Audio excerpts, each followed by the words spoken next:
आज की आज़ादी बहुत मुश्किल से हासिल हुई है। बहुत लंबा संघर्ष इसके लिए हमारे पूर्वजों ने किया है और उनके ही बलिदान का, उनके ही संघर्ष का ये नतीजा है कि आज हम एक आज़ादी के एहसास के साथ, एक गौरव के एहसास के साथ जिंदा हैं और अंतर्राष्ट्रीय जो समुदाय है उसके बीच एक गौरवशाली स्थान हमारे देश को प्राप्त है। लेकिन ऐसा है कि जिन लोगों ने ये बलिदान दिया उनमें कुछ लोगों को तो हम लोग जानते हैं, उनके योगदान को भी समझते हैं। कुछ लोग ऐसे हैं जो अनसंग हीरोज के रूप में रह गए, उनके बारे में लोगों ने कुछ जाना नहीं।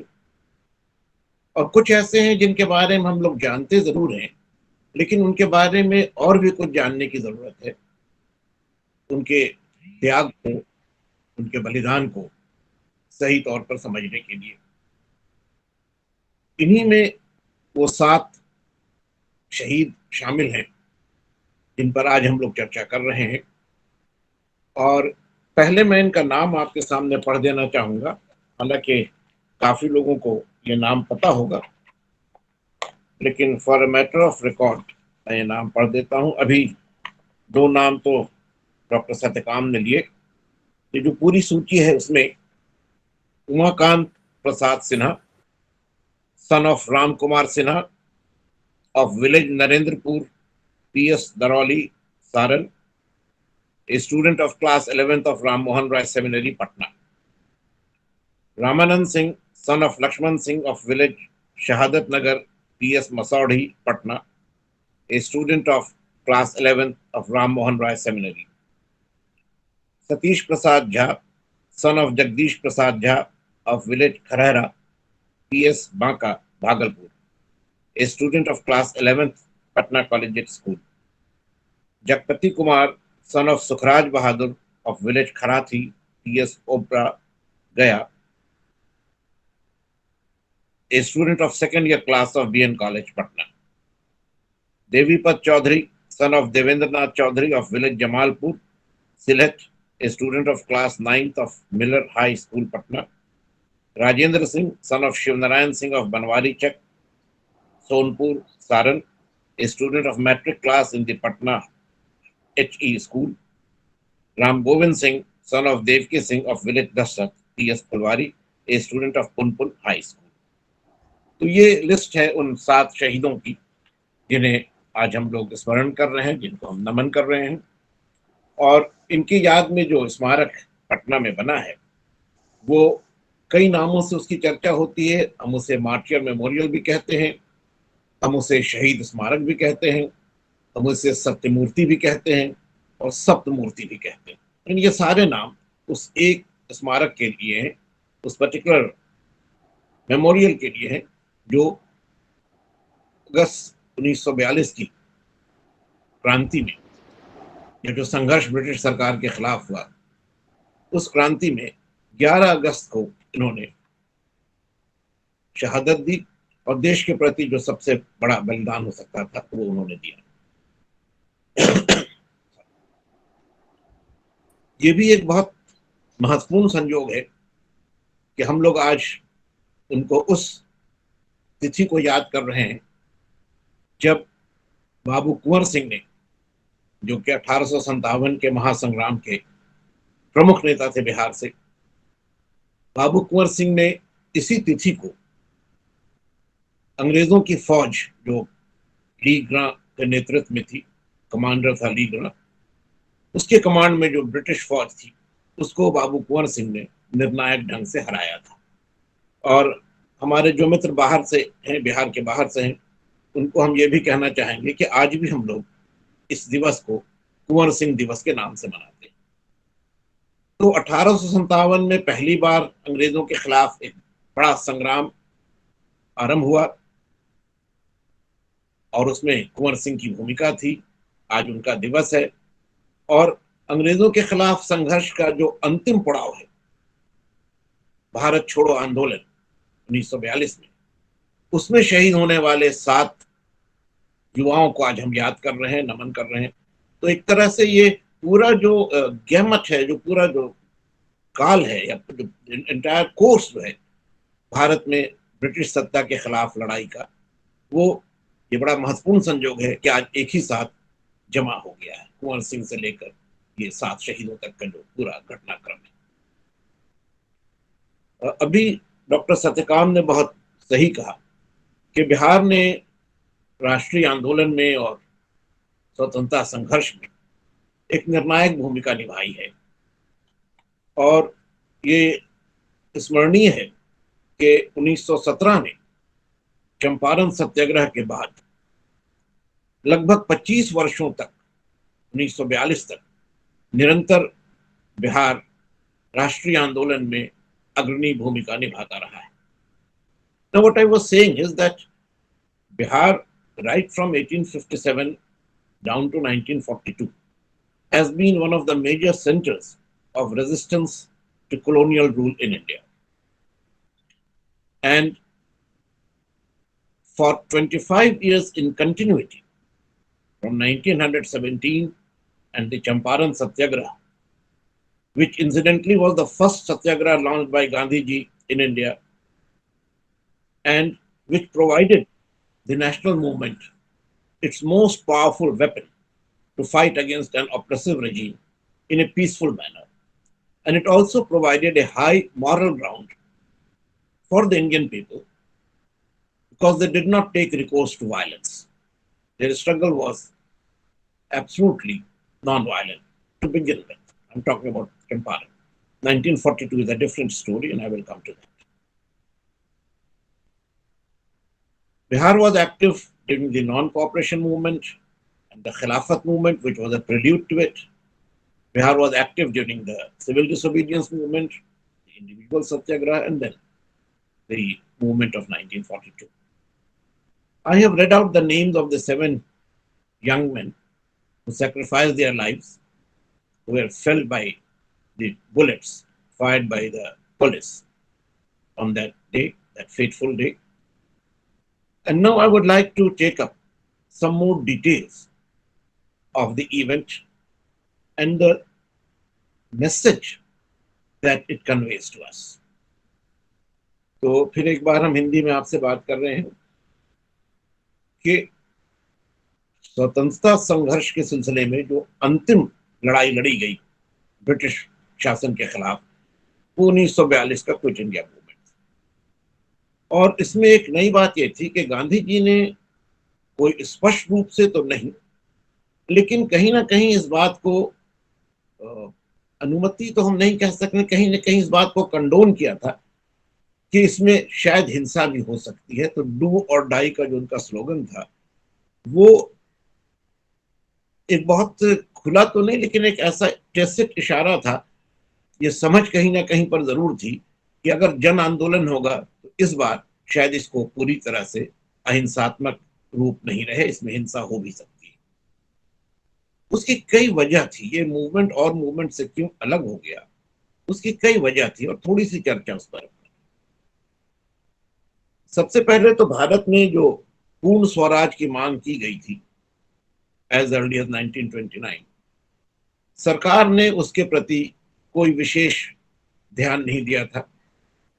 और इसके एक दशक बाद 1939 में जब द्वितीय विश्व युद्ध छिड़ गया, तो भारत के लोगों की राय को जाने बिना ब्रिटिश सरकार ने अपनी ओर से भारत को भी इस युद्ध में शामिल कर लिया।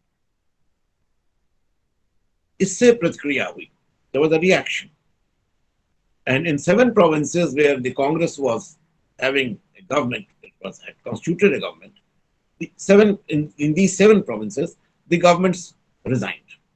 ये पहला protest.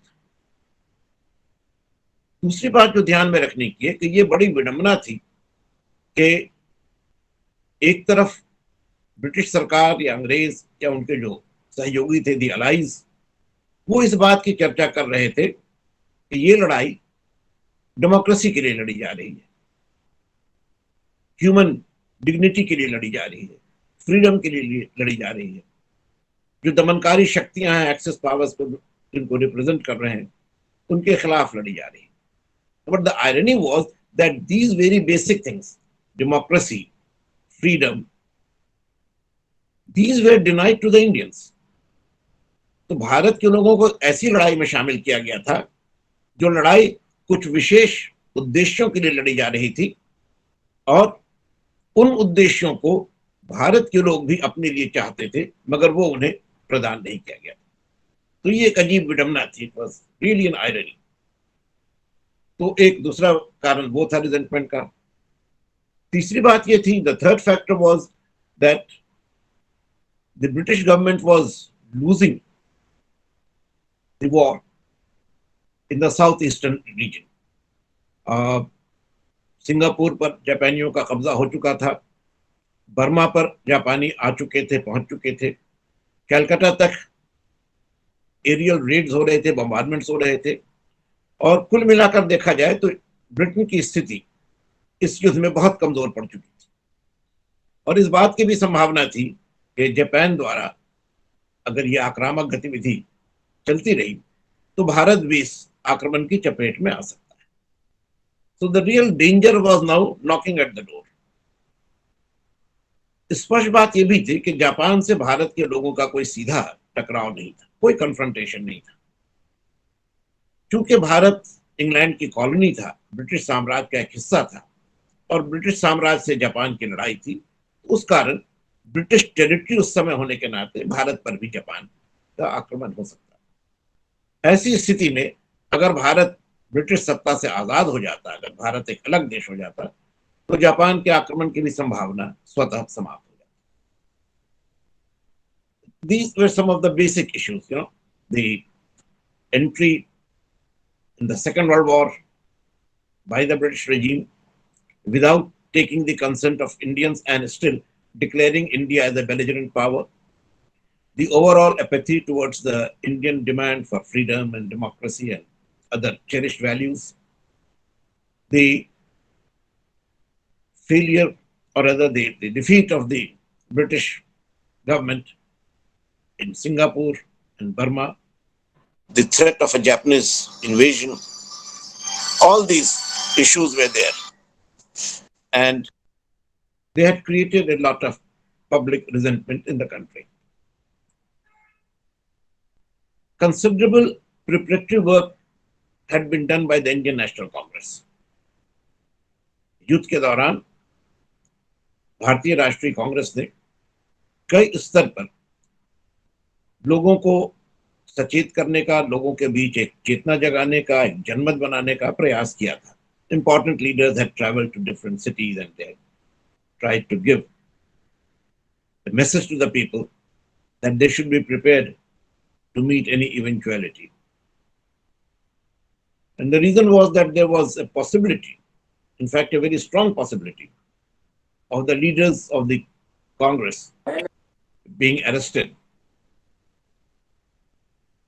during that period. So the people were given the message that in case the leadership was put behind bars, they should be ready to conduct the movement on their own.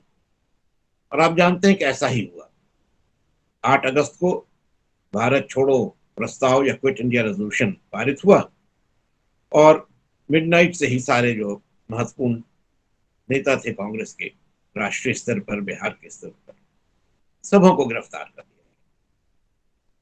और यही वजह थी कि इस आंदोलन में एक संगठित रूप नहीं रहा, बल्कि ये एक स्वस्फूर्त या एक स्पॉन्टेनियस मूवमेंट के रूप में उभरा। और क्योंकि इसका कोई डायरेक्शन तय नहीं था, तो इसमें कई तरह की धाराएं, कई तरह के स्ट्रीम्स साथ साथ फ्लो कर रहे थे। अब इस आंदोलन के बारे में एक दो बात और पहले हम आपसे कहें।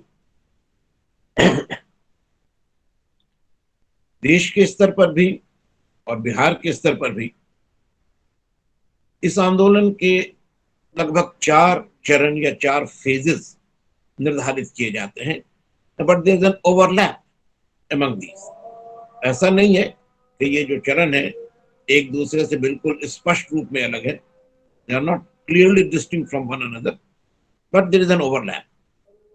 However, given the nature of the activities, we can mark out 4 different phases. जो पहला चरण है उसमें हड़ताल है, प्रदर्शन है, जुलूस है, जनसभाएं हैं, स्कूल और कॉलेज का बहिष्कार है। ये उसी तरह की लड़ाई है जो शुरू से सत्याग्रह के माध्यम से लड़ी जा रही थी।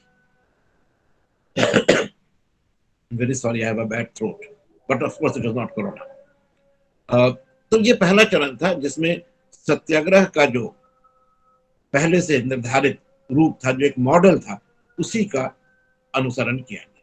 That same model was adopted with some variations, because in some places there was a no tax campaign, in some places there was a manufacture of salt attempt, so minor variations are there, but basically इसमें यही है कि strike है, demonstration है, procession है, public meetings हैं, boycott of schools and colleges हैं। और एक बड़ी बात यह है कि इस आंदोलन में जो युवा वर्ग था, the youth, they were very actively involve. पहले भी रहे थे, लेकिन इस आंदोलन में जितनी सक्रिय भूमिका युवा वर्ग की रही है वो इससे पहले नहीं देखी गई थी। जो दूसरा चरण है उसमें सरकार द्वारा जो दमनकारी उपाय किए गए उसके विरुद्ध एक जन प्रतिक्रिया हुई, और उस जन प्रतिक्रिया ने थर्ड फेज में, पहले तो प्रोटेस्ट होते रहे, लेकिन जल्दी ही सरकार के क्रूर दमन के प्रतिक्रिया के रूप में आम लोगों द्वारा भी हिंसात्मक घटनाएं की जाने लगी। The people also took recourse to violent measures, but with a difference. आम लोगों का जो विरोध था, जो हिंसात्मक रूप धारण कर चुका था, उसमें ज्यादातर जो सरकारी संस्थाएं थी उनको टारगेट किया गया था, इंडिविजुअल्स को नहीं। जैसे रेलवे स्टेशन को क्षति पहुंचाई गई, डाकघरों को क्षति पहुंचाई गई, पुलिस थानों को क्षति पहुंचाई गई। उस क्रम में कुछ लोग, कुछ अधिकारियों को भी क्षति हुई, मगर टारगेट व्यक्ति नहीं थे। Individuals are not the target, it were the symbols and the institutions of the colonial regime that were targeted. और उसका मकसद भी था वॉर एफर्ट्स को हैम्पर करना था। तो ये दूसरे चरण का जो संघर्ष था, इसमें लोगों ने बड़े पैमाने पर हिस्सा लिया और अनेक मिसालें, उनकी लिस्ट गिनाना मुश्किल है, लेकिन बिहार में लगभग हर छोटे बड़े नगर में और गांव देहातों में भी लोगों का विरोध इतना बृहत रूप धारण कर गया, इतने बड़े पैमाने पर फैल गया कि कई जगह लोगों ने एक प्रति सरकार या एक दूसरी सरकार बना ली, एक ऐसी सरकार जिसने ब्रिटिश सत्ता की जगह प्राप्त कर ली। यानी जो आजादी की लड़ाई लड़ने वाले थे उन्होंने कुछ ही समय के लिए सही, लेकिन स्थिति पर अपना नियंत्रण स्थापित कर लिया। और गवर्नमेंट रिप्रेशन का जो रूप था वो अगर आप देखेंगे तो सिर्फ एक उदाहरण आपको हम देंगे। भागलपुर से कहलगांव की जो रेलवे लाइन थी उसको क्षति पहुंचाने की जो लोग कोशिश कर रहे थे, उनके खिलाफ सरकार ने एरियल स्ट्रेफिंग यानी हवाई जहाजों से गोली बरसाने का काम किया। जहां तक मुझे याद आता है 1919 में जलियांवाला बाग में जो एक लड़ाई लड़ी गई थी अंग्रेजों के खिलाफ, उसमें जो क्रूर दमन हुआ था जलियांवाला बाग में हम सब जानते हैं। इसके अलावा लाहौर में और एक सियालकोट में एरियल स्ट्रेफिंग हुई थी। उसके बाद ये पहला मौका था 1942 में जब एरियल स्ट्रेफिंग या हवाई जहाजों से गोली बरसाने का रास्ता सरकार ने अपनाया। तो दो बातों का आपको अंदाज होगा, बल्कि तीन। एक तो ये कि जन आंदोलन कितना वृहत रूप धारण कर चुका था, उसको दबाने के लिए एक अलग ढंग से प्रयास करना था। दूसरे, सरकार युद्ध में अपनी पराजय के कारण, अपनी कठिन स्थिति के कारण कितना बौखलाई हुई थी, कितना अनर्व थी, कि अननेसेसरी यूज ऑफ फोर्स का भी उसने सहारा लेने में कोई संकोच नहीं किया। और तीसरे कि सरकार कितनी ब्रूटल थी, कितनी क्रूर थी, कितनी नृशंस थी कि उसने इस ढंग का तरीका या इस तरीके इसका दमन करने का फैसला किया। तो ये दूसरा चरण था, और इसी चरण में, बल्कि तीसरा चरण था, और इसी दूसरे और तीसरे चरण के बीच में 11 अगस्त को पटना में वो घटना घटी जिसमें ये 7 शहीद अपने जीवन का सबसे बड़ा बलिदान दिया इन शहीदों ने, और एक तरह से ये राष्ट्रीय आंदोलन के इतिहास में एक अमर स्थान पा गए। ऐसा इनका स्थान बना जो कभी हम भूल नहीं सकते। Immortal fame, the immortal status इनका राष्ट्रीय आंदोलन में बना। हुआ यह था कि 9 अगस्त से ही पटना में जन आंदोलन तो शुरू हो चुका था। कई जगहों पर पब्लिक मीटिंग हुई थी, डेमोन्स्ट्रेशन हुआ था, अंग्रेजों भारत छोड़ो का नारा सभी जगह गूंज रहा था, सरकार का दमन भी जारी था। 11 अगस्त की सुबह को एक नया घटनाक्रम शुरू होता है। New course of events unfolds itself from the morning of 11th of August, and this is the event with which we are concerned at this moment। जो हमारा थीम है या टॉपिक है वो यही है। पटना के बारे में जो लोग जानते हैं उनको ये अंदाजा होगा कि एक काफी बड़ा ग्राउंड है, यहाँ एक काफी बड़ा मैदान है जो उस समय पटना लॉन कहलाता था, अब गांधी मैदान कहलाता है। इससे उत्तर की ओर गंगा नदी की दिशा में लड़कियों का एक स्कूल है जो बांकीपुर गर्ल्स हाई स्कूल कहलाता था। स्कूल अभी भी, लेकिन वो +2 लेवल का हो गया, तो अब हाई स्कूल से अपर ग्रेड में आ गया, हायर ग्रेड में। इस स्कूल के पास लोगों का एक ग्रुप जमा हो रहा था। उसको डिस्पर्स करने के लिए लाठीचार्ज वगैरह भी हुआ।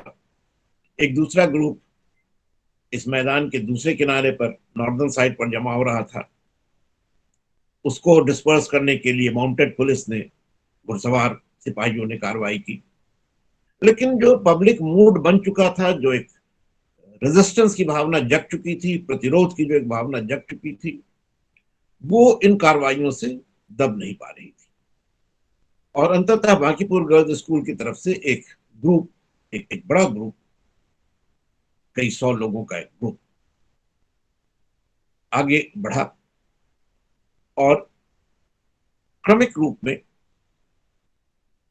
एक नया निर्णय इस बीच लिया गया। जो लोग थे उनकी यात्रा के दौरान ही ये निर्णय लिया गया कि जो सचिवालय भवन था, जो वहां से लगभग 4 या 5 किलोमीटर की दूरी पर रहा होगा, 5 किलोमीटर हम कह सकते हैं, but I am not very sure, उस सचिवालय भवन पर वो तिरंगा झंडा लहराएंगे। काफी उत्साह था, लोग गए। अब ये कहा जाता है, जाहिर है कि ऐसी घटनाओं में कोई आपको डेफिनेट और कंफर्म किए गए फिगर्स नहीं मिलते हैं, लेकिन कहा जाता है कि 1000 लोगों से ज्यादा की भीड़ थी जो सेक्रेटेरिएट के सामने आ पहुंची थी।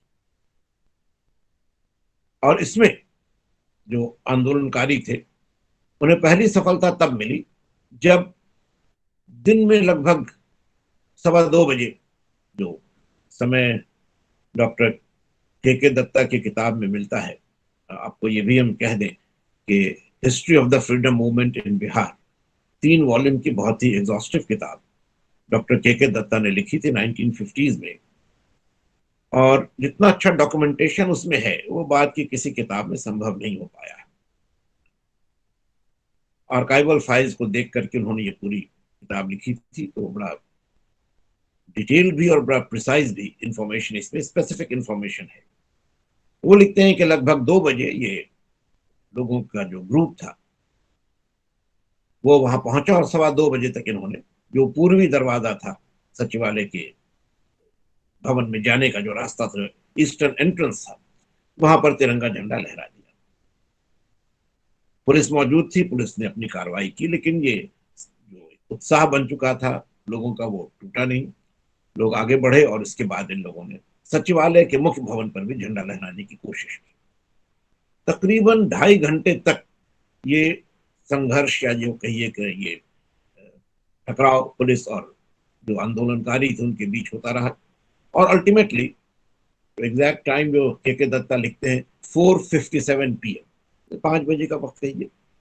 उस वक्त डिस्ट्रिक्ट मजिस्ट्रेट WG आर्चर ने आदेश दिया पुलिस फायरिंग का, और गुरखा मिलिट्री पुलिस जो वहां मौजूद थी उसके द्वारा 14 राउंड गोलियां चलाई गई। इसमें 7 युवा शहीद हुए, 7 छात्र शहीद हुए, उनका नाम हम आपको बता चुके हैं। कितने लोग इंजर्ड हुए, कितने लोग जख्मी हुए, उनकी कोई निर्धारित संख्या नहीं मिलती है। 50 लोग गिरफ्तार हुए और उस समय तरह से शांति तो बन गई, लेकिन 12 से 14 अगस्त के बीच बड़े पैमाने पर पटना में लोगों का विरोध जारी रहा और काफी हिंसात्मक घटनाएं भी घटी। बिहार में इस आंदोलन की एक और विशेषता ये रही, और इसके साथ हम ये कोर्स खत्म करके दूसरे पॉइंट पर आएंगे, कि कुछ सोशलिस्ट, कुछ समाजवादी नेताओं ने, अभी डॉक्टर सत्यकाम ने जयप्रकाश नारायण का जिक्र किया था, तो जयप्रकाश नारायण ने, राम मनोहर लोहिया ने और उनके कुछ और सहयोगियों ने एक नई पहल की और उन्होंने एक क्रांतिकारी दल का गठन किया जो आजाद दस्ता के नाम से जाना गया। यह संगठन बिहार की सीमाओं से बाहर, बल्कि ब्रिटिश भारत की सीमाओं से बाहर नेपाल की तराई में सक्रिय रहा, और इसकी डिटेल्स में अभी हम नहीं जाएंगे, उसका वक्त नहीं है, लेकिन इसका 2 मकसद था। एक मकसद ये था कि जो मूवमेंट धीरे धीरे कमजोर पड़ने लगा था, पीटर आउट कर रहा था, that should be revived, the movement should not be allowed to peter out, और इसके लिए ओवर्ट एक्टिविटीज करनी थी। दूसरा मकसद था कोवर्ट एक्टिविटीज से, सबोटाज की एक्टिविटीज से। तो लोगों को यहाँ इस बात की शिक्षा दी जाती थी, ट्रेनिंग दी जाती थी कि बॉम्ब्स कैसे बनाएं, किस तरह से इंसेंडियरी मटेरियल को जमा करें, आग लगाने के लिए कैसे व्यवस्था करें, और सरकारी जो संस्थाएं थी उनको किस तरह क्षति पहुंचाए। ये एक बड़ा इंटरेस्टिंग, एक बड़ा ही नया एस्पेक्ट था इस आंदोलन का बिहार में, और ये एक वजह थी कि आंदोलन बिहार में ज्यादा लंबे समय तक सक्रिय रहा और लगभग मिड सितंबर के बाद ही पूरी तरह से नॉर्मलसी बिहार में रेस्टोर हो सकी। करीब 15 दिन तो बहुत सक्रिय रूप में, और उसके बाद लगभग 1 महीना तक धीरे धीरे धीरे, लेकिन इस आंदोलन की आग सुलगती नहीं। तो the movement did not end as abruptly as the government would have wanted it. अब इसके बाद 1-2 बातें और हम आपसे कहेंगे। एक तो ये कि इन शहीदों की यादगार मनाई गई, एक मेमोरियल इनके लिए बनाया गया। आप जानते ही हैं कि ये स्मारक जो आज है, शहीद स्मारक या मार्टियर्स मेमोरियल, इसका फाउंडेशन स्टोन उसी दिन रखा गया था जिस दिन देश आजाद हुआ था, यानी 15 अगस्त 1947।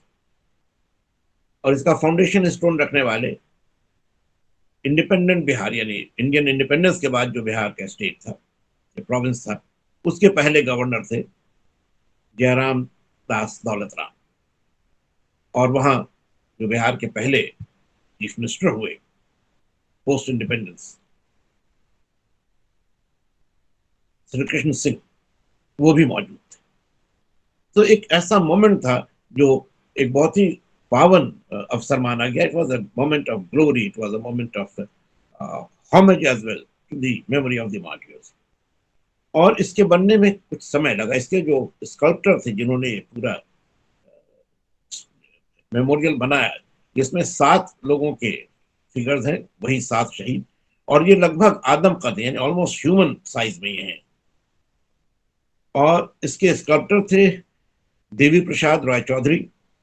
ये मूर्ति ब्रॉन्ज में बनी है और इसके निर्माण का काम इटली में हुआ था।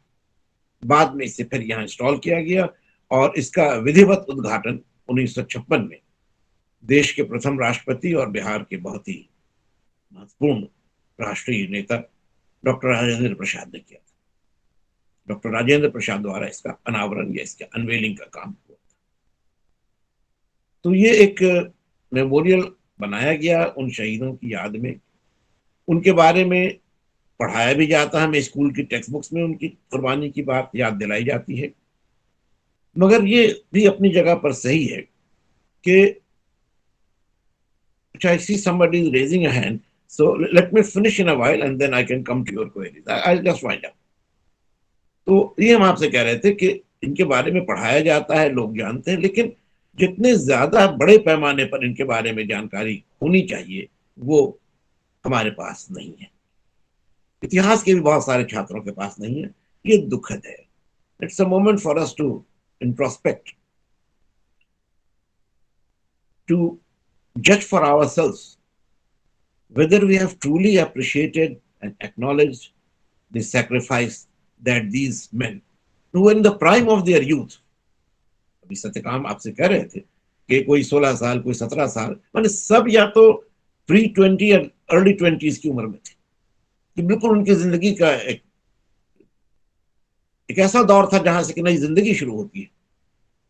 वहां से उनकी एक नई जिंदगी शुरू हुई, मगर वो जिंदगी शुरू हुई शहीदों के रूप में, मादर वतन पर, अपनी मातृभूमि पर सबसे बड़ी कुर्बानी देने वाले लोग। तो जरूरत है कि हम उनकी जिंदगी के उस दौर को, their life as martyrs, their life as people who give the highest sacrifice to the cause of the nation, उसको याद करें। और हमें उससे प्रेरणा मिलती है। पहली प्रेरणा तो हमें यह मिलती है कि देश के प्रति प्रेम, राष्ट्र के प्रति प्रेम, ये कितना महत्वपूर्ण है, और इसके लिए किसी स्तर की भी कुर्बानी देने में हमें संकोच नहीं होना चाहिए।